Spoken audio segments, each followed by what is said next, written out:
বিড়ালের ফেস দেখে বোঝা যায় আসলে যে ওরা পালা বিড়াল। এই ওর নাম কি? দেখা ভয় পেতেছে, মনে হয় মানুষের ভয় পায়, আর মনে হয় ও প্রেগনেন্ট ছিল মেয়ে বিড়াল। এই এদিকে তাকাও, দেখছেন রাস্তার কিনারে দাঁড়ায় আছে।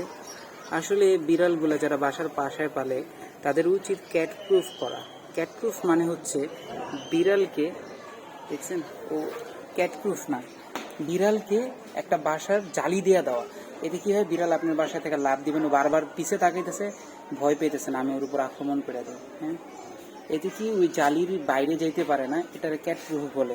ক্যাট প্রুফ না হইলে বিড়াল ছাদে থেকে পড়ে যায়, রাস্তায় চলে যায়, এই ধারা অ্যাক্সিডেন্ট হওয়ার সম্ভাবনা থাকে।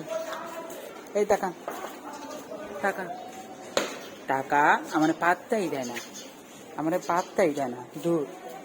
এই দাঁড়া, পাত্তা দে। না দিবে না।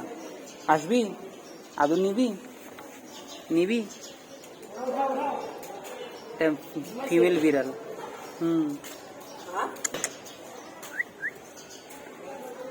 দেখি দেখি, মেয়ে দেখি, এই যে শরীরটা ময়লা করে। আর বিড়ালের স্বভাব ফ্লোরে পইরেই প্রথম কি করে, একটা গৈরানি দেয়। এতে কি হয়, ওই জায়গার উষ্ণতাটা ওর শরীরে চলে আসে।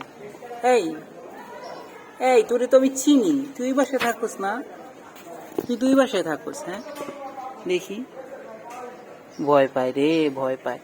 মানুষে আসলে ওরা বিশ্বাস করবো কিভাবে? মানুষ তো একটা খোঁচা দিয়ে দিবে, ব্যথা দিয়ে দিবে। ভয় পায়, ভয় পায়। ও কিন্তু শান্ত বিড়াল। হ্যাঁ, এই জায়গায় আমার জানা মতো শান্ত বিড়াল। যাই হোক, আল্লাহ ওরে ভালো রাখুক।